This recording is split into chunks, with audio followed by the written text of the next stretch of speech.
चलते हैं mental math कक्षा 8 के सेकंड पार्ट की तरफ। मैं हूं हरी सर और आप देख रहे हैं मेरा YouTube channel maths with Hari sir special Hindi medium के बच्चों के लिए। यहाँ पर बच्चों मैंने पहले से लिख के रखे हुए हैं और ये जो मैं प्रश्न हल करा रहा हूँ ये आखिरी यानी पिछले साल का जो आपका क्विज हुआ था उसमें जो प्रश्न पूछे गए थे जोनल लेवल पर उनको मैं हल करा रहा हूँ। ठीक है, आइए करना शुरू करते हैं। तो इसमें लिखा है सरल कीजिए। अब बच्चों देखो, आप 8वीं क्लास में थोड़ा शॉर्ट तरीके से मैं बताऊंगा।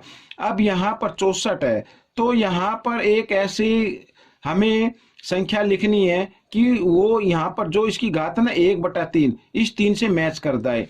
अगर हम 64 को 4 की घात 3 लिखें, ठीक है, 64 को घात की फॉर्म में लिख दिया, 64 को 4 की घात 3 लिखे और बाहर लिख दे 1/3 तो मैच कर रही है ना। तो इस तरीके से लिख सकते हैं और यहाँ पर ये गुणा का निशान। अब इस 4 को लिख सकते हैं बच्चों, यहाँ पर लिख सकते हैं 2 की घात कितना 2 और ये बाहर घात है 1/2 इस तरीके से। ठीक है, अब 3 से 3 कट जाता है, 2 से 2 कट गया तो यहाँ पर बचा 4 और यहाँ पर गुणा 2 और 4 दूनी कितना हो गया 8। ये आपका उत्तर आ गया। ठीक है, इस तरीके से ये प्रश्न आपका हल हो गया। अब प्रश्न नंबर 8 हम कर लेते हैं बच्चों यहाँ पर। अब देखिए इसमें भी वही करना है, 125 को घात की फॉर्म में लिखना है तो 125 को हम लिख सकते हैं 5 की घात 3 लिख सकते हैं 1/3 यहाँ पर ये आ गया। अब इसमें तो यू कहाँ है, ये तो इसको तो हल करके लिख दिए 2 की घात 2 तो यानी कि 4 और गुणा। यहाँ पर बच्चों देखो 25 को लिख सकते हैं 5 की घात 2 की फॉर्म में और यहाँ पर आ गया 1/2 इस तरीके से। अब 3 से 3 कट रहा है, इधर 2 से 2 कट गया। अब हमारे पास ये संख्या बच गई तो 5 चौक 20 और 20 पंजे 100, ये आपका उत्तर बन गया। ठीक है, इस तरीके से आपको हल कर लेना है।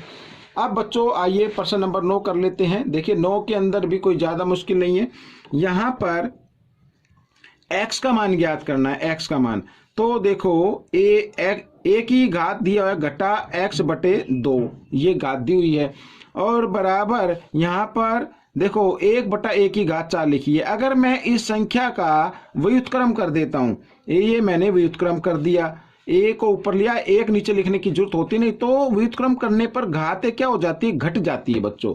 घातें मतलब जो घात होती है उसके सामने घटा का निशान आ जाता है। ठीक है, ये हो गया। अब आप देखो यहाँ पर जो है आधार एक जैसे हैं तो इसका मतलब इसकी घातें भी बराबर होंगी।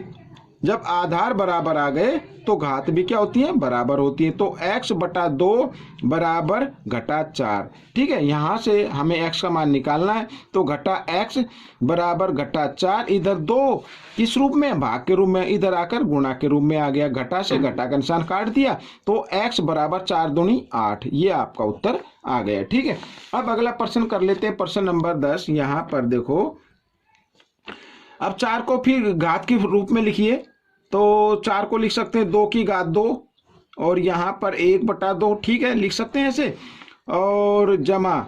देखो यहाँ पर 30 की घात 0 है और ये बच्चों आपको फॉर्मूला याद होना चाहिए। अगर किसी बेस की घात 0 होती है तो उसका आंसर कितना होता है 1, तो हम यहाँ पर क्या लिख देंगे 1। 30 की घात 0 का उत्तर क्या होगा 1 होगा, इस तरीके से ये। ठीक है, 2 से 2 कट गया यहाँ पर। अब बच्चों 2 जमा 1 कितना हो गया 3, तो 3 की घात 3, 3 को 3 बार गुणा कीजिए, 3 गुणा 3 गुणा 3 ऐसे, तो कितना आ जाएगा 27 आ जाएगा बच्चों, ये आपका उत्तर आ जाएगा। ठीक है, प्रश्न नंबर 11 अब यहाँ पर देख लेते हैं बच्चों। देखो प्रश्न नंबर 11 भी हम हल कर लेते हैं।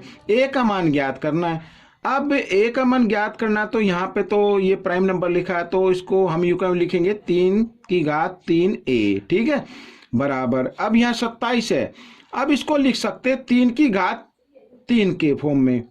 ठीक है, 3 की घात 3 की फॉर्म में लिख सकते हैं और यहाँ पर आ गया बच्चों 2/3। अब 3 से 3 कट गया। अब आप देखो आधार बराबर हो गए, कटने के बाद आधार बराबर हो गए तो इसका मतलब इनकी घातें भी क्या होंगी, बराबर होंगी। तो 3a बराबर 2। ठीक है, अब a का मान निकालना है तो a बराबर 2, 3 इधर गुणा में है, इधर आकर ये भाग में आ जाएगा, तो ये आपका उत्तर आ जाएगा। ठीक है, अब 12वां प्रश्न हम कर लेते हैं यहाँ पर। 12वां प्रश्न में भी a का मान ज्ञात करना है। अब यहाँ पर 125 दिया हुआ है तो 125 को हम घात के रूप में लिखेंगे तो हम 125 को लिख सकते हैं 5 की घात 3, और यहाँ पर बच्चों ये बात दी हुई है, यहाँ पर मैं लिख लेता हूँ, बड़ा ब्रैकेट बनाए घटा 3 घात, ये ठीक है लिख लिया, और यहाँ पर 5 की घात 2a, इस तरीके से, ठीक है हो गया ये।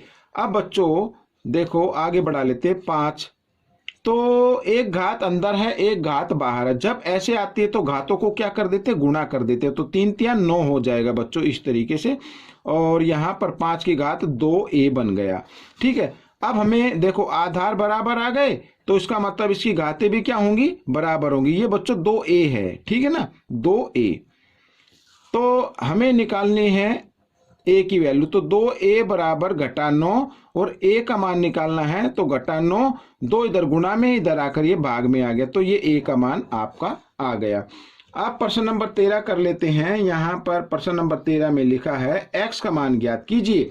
अब ये समीकरण का प्रश्न आ गया बच्चों यहाँ पर, ठीक है, x का मान ज्ञात करना है, तो 7x, तो यहाँ पर ब्रैकेट के और 5 के बीच में कोई निशान नहीं, यहाँ पे तो जमा का निशान है, इसको छोड़ दो, यहाँ पे कोई निशान नहीं ना तो गुणा होती है, तो 5 को ब्रैकेट के साथ गुणा कर देना, 5 को पहले x से साथ कीजिए 5x, और घटा का निशान 5 को 2 के साथ करें, 5 दूनी 10, अब जमा 14, इस तरीके से लिखा जा सकता है।